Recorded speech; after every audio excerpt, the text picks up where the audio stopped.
Playing more music than the others. This is Alagad Radio 100.5 FM. Ang tingog sang hinuban. Huwag nailain pa. Lami, oy.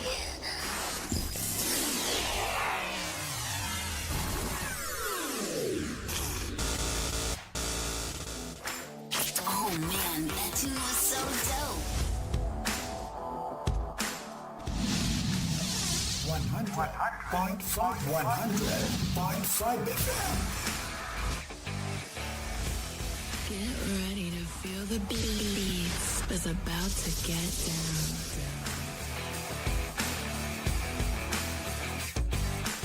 Listen up, baby. Ladies, let go of your man. You're listening to the ladies' favorite DJ. Bringing you the best in hip-hop and R&B. You're getting busy? Are you ready for something new and hot? This is 100.5 FM. Your Alagad Radio.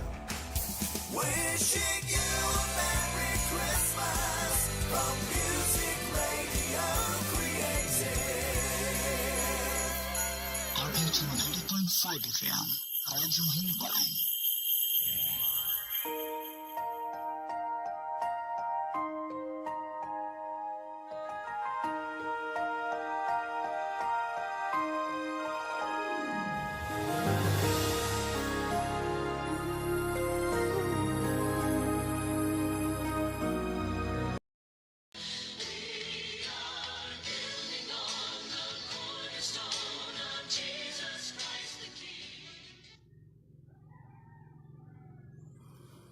Abyan, welcome sa aton nga palatuntunan ang Ilonggo Daily Light from God's Word Radio broadcast.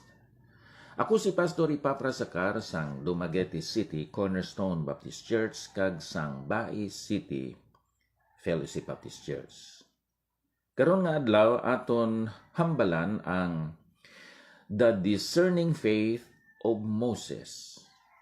Ang may paghangop nga pagtuo ni Moses nga makita sa Hebrehanon kapitulo 11 bersikulo 24 tubtob sa 28. Nagasiling ang balaan kasulatan, bangod sa pagtuo si Moses sang dako na siya, nagdumili nga pagatawgon nga anak sang babaeng anak ni Faraon, nga nagapasulabi sa pag-ambit sang pagpintas kaupod sa katawhan sang Dios, sang sa pag-agom sang umalagi nga mga pangalipay sang sala.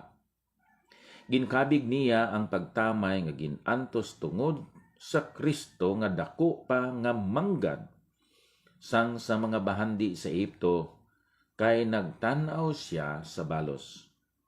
Bangod sa pagtuo ginbayaan niya ang Ehipto nga wala nagakahadlok sa kaakig sang hari, kay nagbatas siya subong nga nagatanaw sa iya nga di makita. Bangod sa pagtuo, ginhiwat niya ang Paskwa kag ginwisik ang dugo agod nga ang manuglaglag sang mga panganay indi magtandog sa ila. Kabay ang Ginoo magdugang sang mga pagpakamaayo sa pulong nga aton nabatian. Dios nga balaan gamita ini nga bahin sang balaan kasulatan sa paghatag sa amon sang paghangop sa amon nga pagpangabuhi kag pag-alagad sa imo. Hatagi kami sang wise, discerning nga klase sang pagtuo. Agod mangin wise ang amon mga desisyon kag mga pagpili bisan pa sa sininga adlaw. Sa ngalan ni Ginoong Hesus. Amen. The Discerning Faith of Moses. Ang maalam nga mga pagpili ni Moses, ginhimo niya tungod sa iya nga pagtuo sa Dios. Amo ini ang iya mga pagpili abyan. Number 1 sa verse 24. Between worldly position and spiritual maturity. By faith, Moses, when he was grown up, so, ari diri ang iya deliberate nga decision iya gintuyo, iya ginpili nga desisyon sang siya hamtong na. Isa yadto ka maisog nga desisyon. He refused to be called the son of Pharaoh's daughter. Nakaibaluman kamo nga siya ginadoptar sang prinsesa o kung sang bata sang hari sa Ehipto. Pero gintudluan man siya sang yailoy, subong nga iyayaya nga hindi siya isa ka Ituanon kundi isa siya ka Israelita. Kagin pahayag sa iya sang iyailoy ang ila mga inagihan kag ang saad sang Ginoo bisan pa sa ila mga katigulangan. Nagpili si Moses between fleeting pleasures and heroic involvement sa verse 25. He knew that there were pressures and mistreatment, choosing rather to be mistreated with the people of God. Wala siya nag-isip sa iya kaugalingon, subong isa ka royalty, subong isa ka Ehiptuanon, kundi iya ginpili ang pag-antos kaupod sa iya mga katawhan nga mga Israelinon. He knew that the pleasures were momentary than to enjoy the fleeting pleasures of sin. Abyan, may kalipay man ang sala, pero ini lumalabay, umalagi lang. Ang resulta sang sala abyan, hindi mapinadayunon nga kalipay, kundi walay puas, walay hunong nga guilt sa aton mga panghuna-huna. Bantayan naton ang aton mga pagpili abyan, kay hindi naton ma-undo ang past, hindi naton mabalik ang mga nagligat. Ikatatlo, ang iya pagpili between mundane possessions and heavenly rewards. Ano ang possession? O mangin Pharaoh siya o kung hari siya dito sa Ehipto. Kung nagpabilin lang siya dito. Pero ang iya nga panglantaw abyan, amo ang mga padya sa iya pag-alagad sa Ginoo. He discerned the greatness of Christ's riches. He considered the reproach of Christ's greater wealth. O kung nahimo siya nga Pharaoh o kung hari dito sa Ehipto, ini si Moses, may mga katawhan nga magatahod, magakadlok sa iya. Iya matipon ang mga bahandi o kung bulawan dito sa Ehipto. Pero makilala naton siya nga Ramesses the first or the second, the fourth, etc. Hindi ginaton siya makilala. Kaangay sa aton nga pagkilala sa iya. He determined to gain Christ's rewards than the treasures of Egypt, for he was looking to the reward. Ikaapat, nagpili siya aton i-review between worldly position and spiritual maturity. Ginpili niya ang spiritual maturity. Between fleeting pleasures and heroic involvement, siya nakig-involve sa iya kaugalingon nga mga katawan. Between mundane possessions and heavenly rewards, ginpili niya ang langitnon nga padya. Sa katapusan, sa ikaapat, between royal anger and divine approval.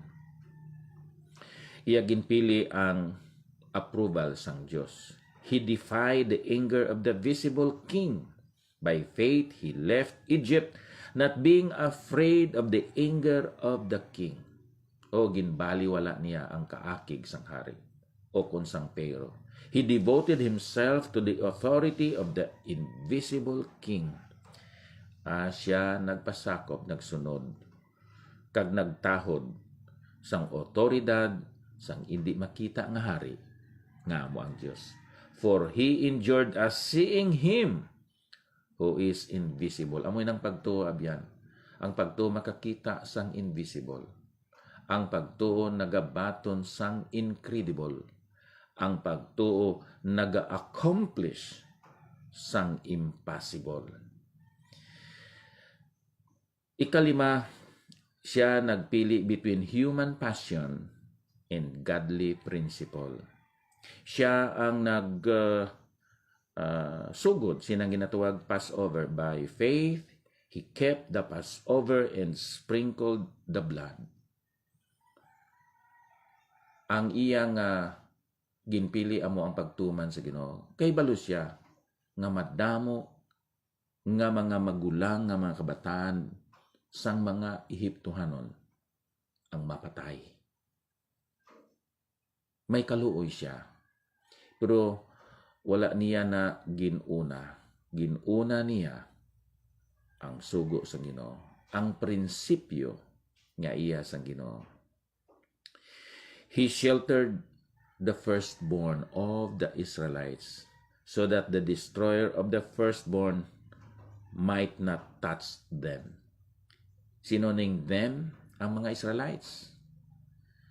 Ang mga magulang nga mga kabataan sang mga Ehiptoan, bisan pa ang ilagani nga mga kahayupan, mga kasapatan nga mga magulang, ginpamatay man sang angel of death.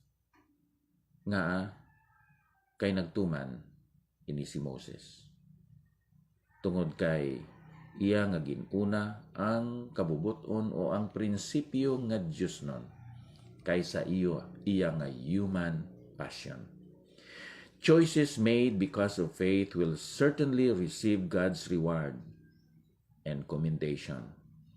Faith makes you see the invisible, accepts the intangible, believes the incredible, and accomplishes the impossible. As we look not to the things that are seen, but the things that are not seen. For the things that are seen are transient or temporal or passing, but the things that are unseen are eternal. Diyos nga balaan tudloy kami nga magpatubo sining amon pagsalig kag pagtuo sa imo. Kag sa amo nga paagi kami mangin discerning, mangin mga alamon sa amon nga mga desisyon, sa amon nga mga pagpili, sa amon mga ginuna sa amon nga kabuhi. Initanan nga mga butang among ginatugyan sa ngalan ni Ginoong Hesus. Amen. Akon nga pagpangamusta sa aton mga kabyanan kag mga kauturan nga nagasunod sining aton nga programa diri sa Facebook Live sa kay Mapip Cordero. Mayong aga, Pastor. God bless you and your family. Same to you. Sa kay Elsie Bakang. Good morning, Pastor. Listening to the radio and God bless.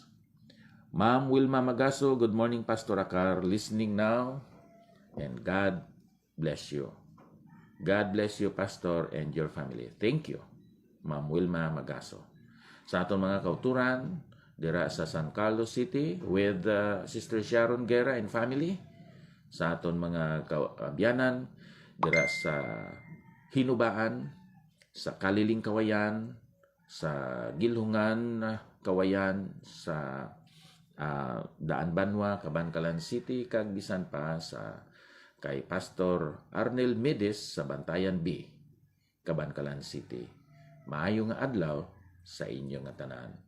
May God bless us all. Thank you.